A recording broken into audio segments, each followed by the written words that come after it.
Welcome to The Daily Dish with Leanne Ely. This is a show about you, your life, and the vibrancy you want. Join us for daily motivation, wise women's tips, and more as we collectively gather together and move the needle in our lives, heart, mind, body, and soul. Now, here is your host, Leanne Ely, and The Daily Dish. It's time! Happy Monday to you. It is Motivational Monday, and we're all about getting down to business at the first of the week. I'm so glad you're here, Helen. Thanks so much for showing up. I appreciate that. Got a lot of stuff going on this week, and it is a week of webinars. Tonight, of course, we're doing the Sprint webinar. I sure hope you're going to show up for that one. This is going to be a fun one. I'm really looking forward to it. Jackie, Joanne, good to have you here. You can find it at savingdinner.com/sprint. Listen, if you haven't been in a while, it's a good idea to go get yourself situated again on this whole thing, because there's some new information in there, particularly for insulin resistance and what have you. And I really want you to hear about this. Even if you're not insulin resistant, I don't want you to get there. And this is how to avoid it. So this is going to be really important information. Jocelyn, lovely to have you here. Hello, Deborah. It's nice to see you as well. So savingdinner.com/sprint. That's how you go get your seat. Now, remember, even if you don't get your seat, even if you can't make it tonight, you can still go get a seat and you can still watch the replay. So just do that, will you?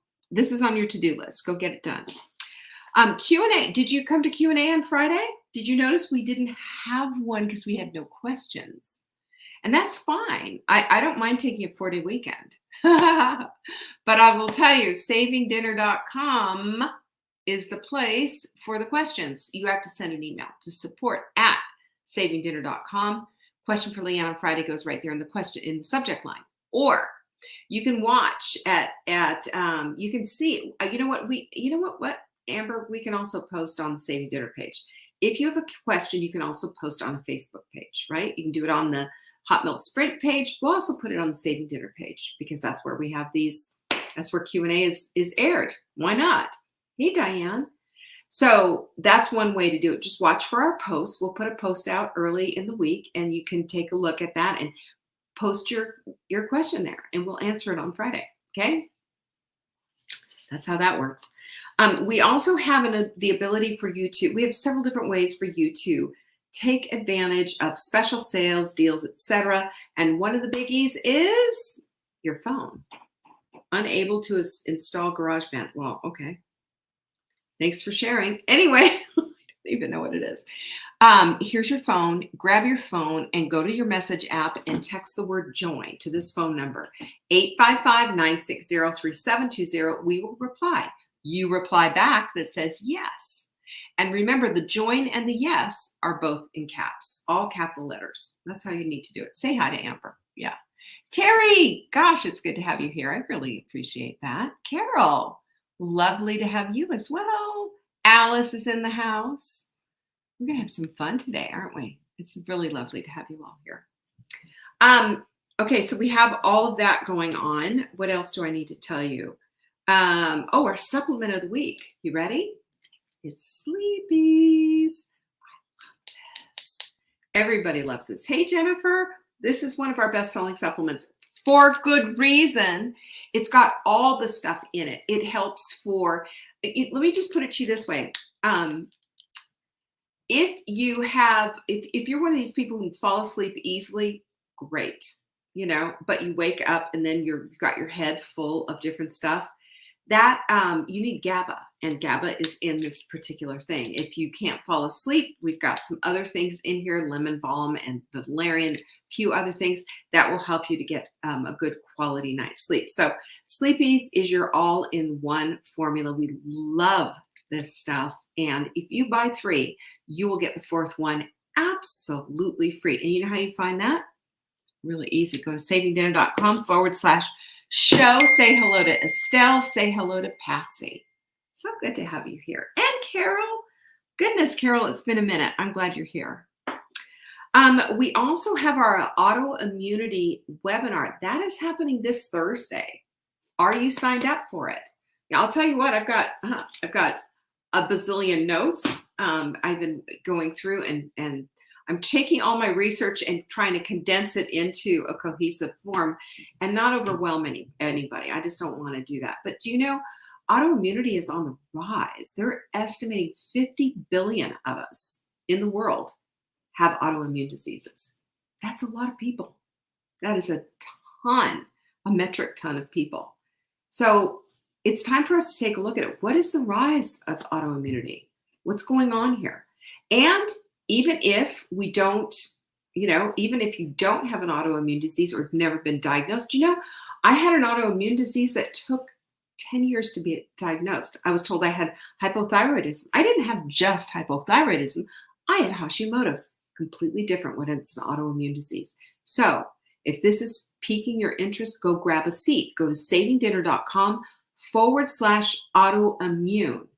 That's the registration page for you to grab your seat. It's this Thursday at 7 p.m. Okay, 7 p.m. Eastern. Make sure that you put that on your calendar. And remember too, always, anytime we have these classes and you can't make them, no big deal. You know why? Because we will send you the replay every single solitary time. Good information here. And I think it's something that you're going to want to listen to. Yes, that's how you listen, Estelle. You just have to get registered for that. Patsy's got it on her calendar. Yay. Hello, Susan. I haven't seen you for a while. It's nice to see you. And cheers to Nancy. Where's my mother hen? She's not here yet. So let's not also forget that we also have Full Bloom coming up here in my house. In my house. It's going to be here on my house, on my lake, on my deck, on my dock, on my boat. I cannot wait to share my home with you. To get all the details and to get registered for it, now's the time. Go to savingdinner.com/bloom. Also, we have a big thread in the Hot Milk Sprint group where we are teaching people, giving people the opportunity to get roommates, travel buddies, all the big thing. So definitely check that out. Hey, Lynn. Hi, Flynn. Hot milk mix on. Flynn's got her hot milk mix going. So do you. Mine kind of settled just a little bit. So anyway, that's what we have going on. And do really consider not just the virtual, but the in-person one. Can I just make a case for that? It's going to be pretty incredible. savingdinner.com/bloom. So go get on that right now. Do it. And if you missed any of these announcements, we have them all at savingdinner.com/announcements. You know why we do that? So they're all corralled in one place because we have one here and we have one there. Yes, Joanne, and I can't wait to hug on your neck. It's been a minute. Hey, Sue. Sue's here too. Good to have you here. All righty. So we have a new quote of the week. Hello, Melissa McCarthy. You are so adorable. Go all in. You'll never get back today. Holy cow. That's brilliant and true. Have you noticed how much easier it is to go all in than it is to dabble? I mean, we're all dabblers by nature, aren't we? A little bit. We like to dabble a little bit here and a little bit there. We putter. And puttering in the garden is one thing, but dabbling with your health? No, not a wise idea. It's time for us to start getting really serious. And that's why tonight is really important, because I want you to have the opportunity to really put yourself all the way into the Hot Milk Sprint and do it like you've never done it before. You know what? I say that quite a bit, but I can't tell you how life-changing this sprint can be. I want everyone to be intuitive eaters, but you know what else? I also want you to understand that there are rules to the road. Nobody's intuitively eating Twinkies, right? We need to be intuitively eating the food that feeds us heart, mind, body, and soul. And let's get ourselves onto that program. That's what this is all about. Cheers. Here's to that. Yay. All right, let's talk about this whole week. We're doing, it's a little bit of a contrast kind of a week. It's this or that. And today we're going to be talking about avoidance versus acceptance. I think this is such a good topic. I know I need to hear this. And I think it might stir the pot a little bit on some things. I've got all kinds of stuff for you. And listen to me for half a second. If you want show notes, and a lot of you do ask us about them, this is why we started this whole thing up. Tomorrow's newsletter, which you'll get first thing in the morning, will have these show notes from today.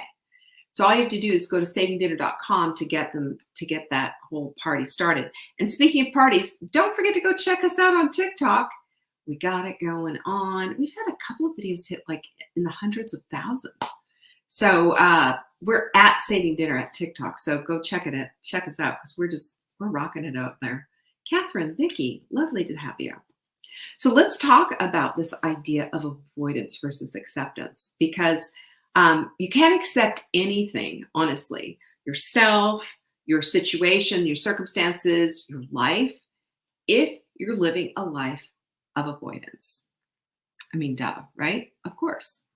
Acceptance is a skill or a group of skills that are learned and applied. I love that because, we have this notion of thinking that everything just comes naturally to people. It's just not true.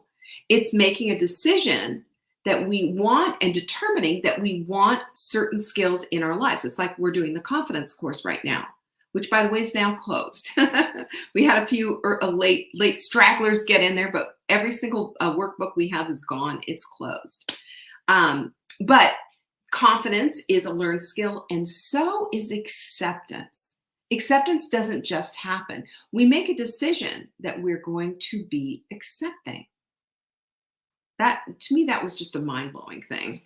And it's you find out too that acceptance is turning toward the pain, wherever the pain is, instead of running from it. It has to be faced. It has to be faced. And you remember in the Bible, you have to go through, you can't go around. I mean, that's the Red Sea is a perfect example of that whole thing. But the whole thing, the other part of it is that, and you know exactly what I'm talking about. The avoidance part is easy. It's pretending. It's smoke and mirrors. It's saying it's not there. The elephant in the room is not parked over in that corner, is it? But that's a default mechanism that most of us don't even realize that we do. We don't accept, we avoid.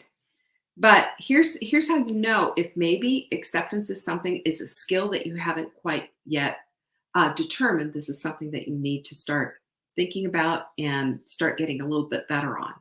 Number one, you are a procrastinator. That hit me in the heart. You've denied the existence of anything happening. Anybody ever do that? Or done that with a kid, or, oh, not my daughter, not my son. I did that. Pretended everything was just fine. Anyone? Come on. Nobody's raising their hand on any of these? You guys are all just doing a really good job here. Okay. How about unable to take any criticism? A little prickly. Somebody says something and like, yikes. Hey, Tanya. Hey, Corliss. How about binged on anything? Food, booze, TV, games on your phone. Anybody? Anyone? Oh my goodness, you guys are all walking on water here. Hey, Denise. We avoid stuff for a variety of reasons, as we discussed it before about procrastination. Because here's the deal with thank you, Patsy, for raising your hand. Patsy and I together, we're going to do this together. Yay, Patsy. But here's the thing with procrastination. This is what I know. Procrastination isn't because you're lazy. You know what procrastination is? It's a coping mechanism. We talked about that months ago. It is a coping mechanism. And we do this in order to help ourselves cope. It's not from the place of lazy. It's from the place of coping. I hope that makes you feel a little bit better. Hey, Robin, I want you to know that. It's super important because you are not lazy, you're coping. There's a big difference. And the thing is, though, about avoidance is regardless of how much you try to pull it off, it's still not going to clear the decks and make things better. It's not ever going to make you feel good. Even if you've almost convinced yourself that this is the truth, when it's not, you know, it's just you're still coping and you're almost blinded to this coping mechanism, whichever one it is, with all of this avoidance, but it makes you feel worse. And sometimes you can't even put your finger on why you feel bad. Anyone? I've done this so much I can't even tell you. But we have to look at it. Why do we avoid in the first place? Why? Patsy, exactly. If I don't think about it, it's not happening. Exactly. We all do it. We all do it. But the problem with it is it keeps us stuck. It keeps us from growing. It keeps us from having the vibrant lives that we want. We've got to face these things, and the hardest part is facing it. So why do we do this? Well, there's a couple of, well, let me see. I don't have a couple of reasons. I actually have 7 reasons. I love this. One is flimsy goals. Flimsy goals are not well-defined, not constrained by any kind of a timeline. They're just haphazard and all over the place. And, especially if you take a goal and you just push it out, like 1 year from today, I want to blah, blah, blah, blah, blah. You say that's your goal or whatever. Can you keep it up? Can you keep the momentum going? Can you keep the fire under your tail? I wonder. I can't. That's why we have our Take Back Your Life journals. And that's why we have 12-week goals. It's a life-changing thing. Absolutely game-changing. And the reason why is that it puts your butt in the hot seat for just a hot minute. And it also makes you realize that, 10 weeks from now, 8 weeks from now, whatever, if you set those goals a few weeks ago, boy, oh boy, you've got some performance stuff to do. You don't avoid it. You're in front of it. Number 2, you've got no connection to your future self. This is an important thing. And I think we did a series on your future self way back in January. I don't know. I might do that again because I think it was so critically important. When we see ourselves into our future, then we can walk toward that instead of avoiding it. And when we see ourselves performing and doing and becoming and being, then we start to have a visual in our mind's eye about what it is that we want, and we can connect to that emotionally too, which is quite a cool thing. Number 3 is overwhelm. Anyone? We only have a big picture analysis to see the scope, but the hope in breaking it down into smaller tasks. Well, that's what we're called to do. So, just like take weight loss, for example, like the good one. And you're not going to, like, in 12 weeks, lose 100 pounds. If you wanted to lose 100 pounds over the course, if that was your goal, it's not going to happen in a 12-week course, but you can break it down. You can lose 20 easily. And you can lose 20 in the next 12 weeks, and then the next one after that. And then the next thing you know, the time's going to go by anyway, and here you are at your goal, simply by staying consistent with it. It's incredible how that happens. Number 4 is, you're going to love this one, indecisiveness. When you can't make a decision, anyone ever have to do that? Here's the thing that's interesting about indecisiveness. We can't check out and say, you know what, I can't make a decision, so I'm not going to make a decision, because not making a decision is making a decision. And it's defaulting to whatever happens. And usually, probably 99 times out of 100, it's not what you want. So by not making a decision, you can't opt out, in other words. So we avoid making this decision and allow then the natural circumstances are going to make those decisions for you. If you didn't do something on time, if you don't file your taxes on time, the natural consequences are you're going to get a penalty and you're going to pay interest. And the IRS is going to send you nasty little Dunning letters or whatever those things are. Yeah, those are the things that happens when we don't do it. But this is an avoidance mechanism that is still a decision. Yes, you're still responsible for non-decisions. So that puts us back into the place of self-responsibility. Number 5 is task aversion. Anyone? I will tell you from my perspective, and I did that this weekend. Nobody loves cleaning toilets. But if you avoid cleaning a toilet, I promise you at the end of the month, you're going to have a really disgusting project on your hands. And last time I checked, toilets don't self-clean. They just don't. They don't clean at all. So, we've got to do the things that we don't want to do. We got to, make the phone call that we don't want to make, and maybe confront something we don't want to confront. We don't want to pay the late fees, but we're going to pay the late fees unless we stop the avoidance and start the acceptance. That's how that whole thing was. How about expired food? Not cleaning out the refrigerator. Yeah. How about getting something that, has a time that needs to be returned, and then you never get around to returning it, and then the time goes by? These are expensive decisions, and they're all based on task aversion. Teresa says all of the above. Yeah. I mean, we don't need, this is why we're talking about this. Do we want to avoid things, or do we want to accept things and take them head on? Why do women take things head on? That's what I know.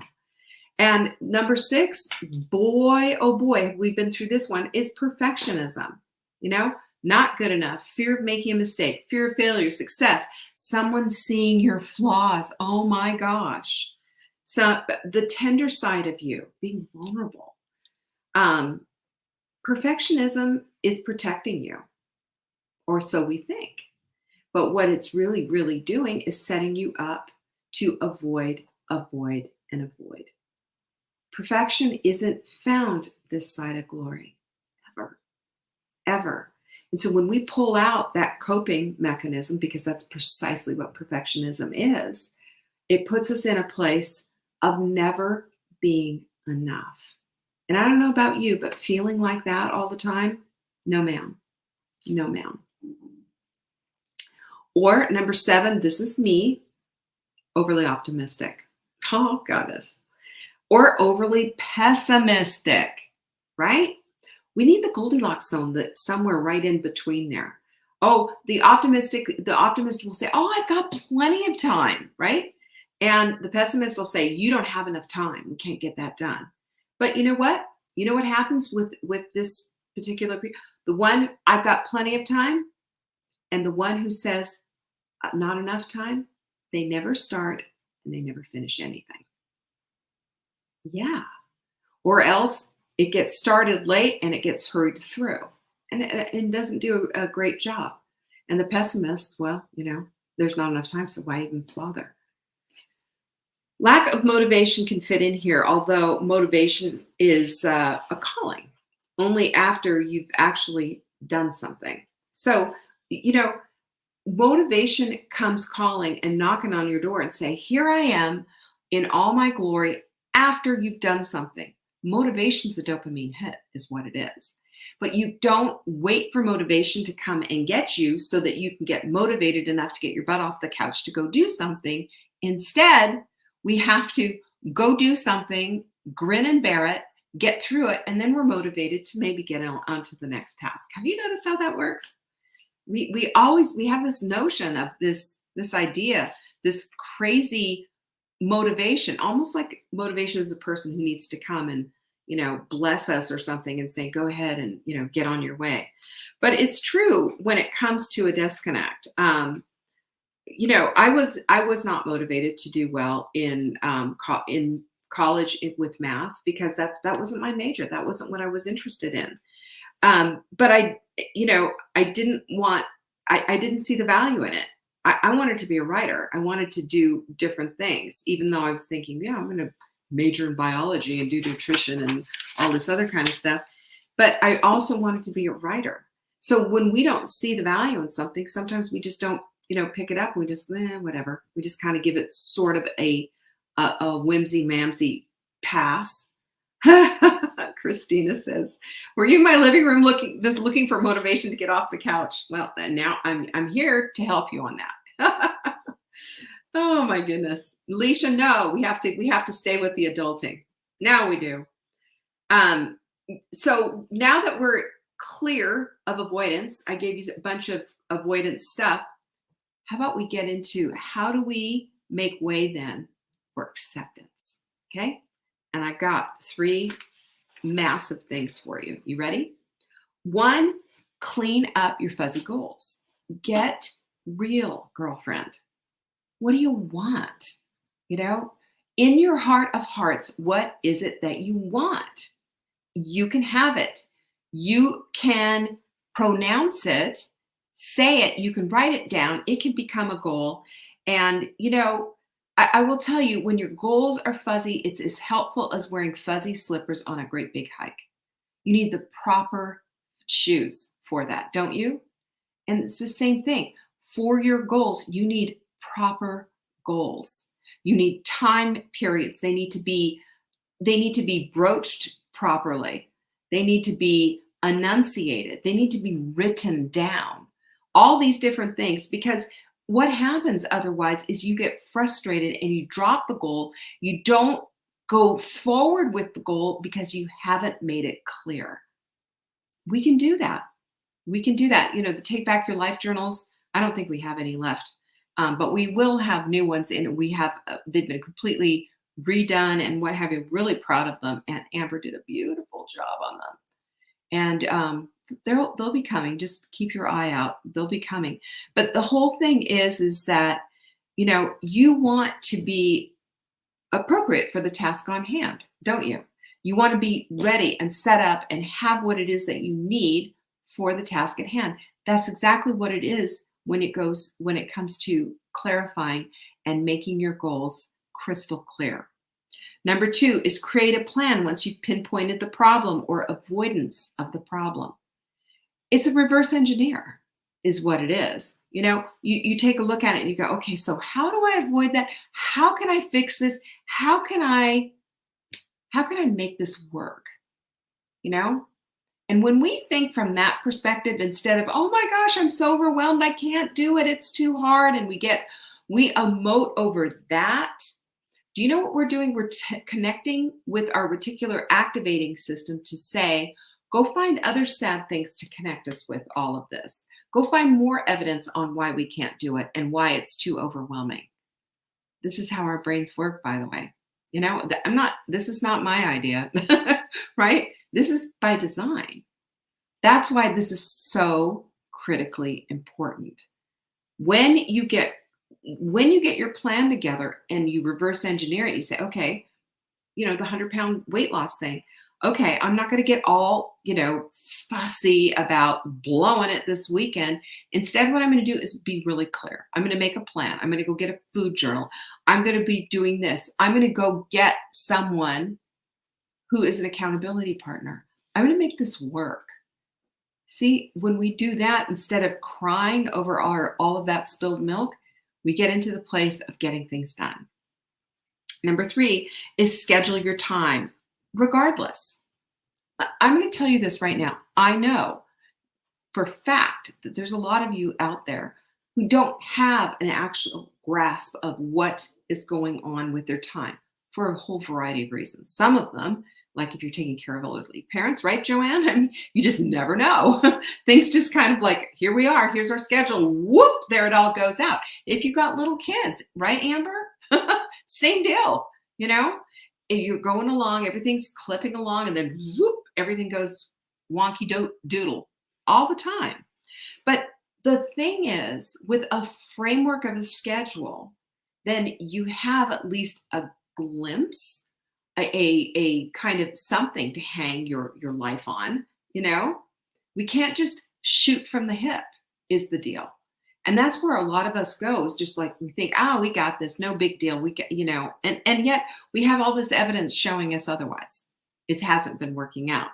So scheduling is imperative, especially if your time is suddenly getting away from you. I had a woman who, this is probably a few years ago, who has freshly retired, and she was just absolutely gobsmacked with how little she got done compared to when she was working full-time as a teacher. She was like this, and everything was together. And once she retired, everything went to hell in a handbasket. So our normals, whatever your normal is, has to be adapted, of course, and we have to have latitude. But the schedule will give us a framework in which to hang our day. And it's imperative. Because here's the thing that we all have to remember, that time is an unrenewable commodity. You don't get the opportunity to say, I want to do over for Thursday. It doesn't happen.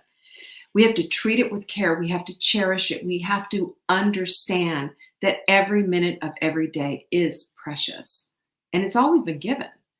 So if we invest our time, we don't just spend it willy-nilly. We don't kill time or sit there and twiddle our thumbs or waste our life away on our phones or on television or whatever.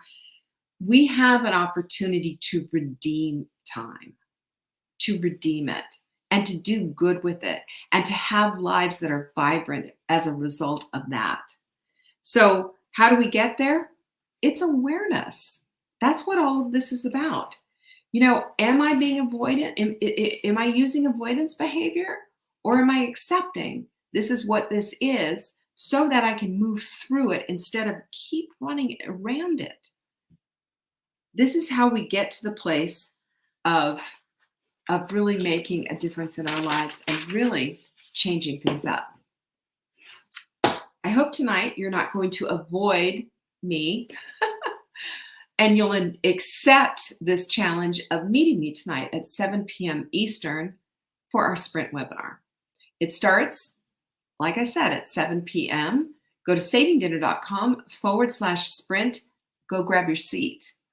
And by the way, if you missed any of the other announcements, go to savingdinner.com/announcements, and you'll see everything there, including the quote of the week, the supplement of the week, yada, yada, yada. All right? So good to be with you. I'll see you tomorrow. Peace be with you, or tonight. Bye.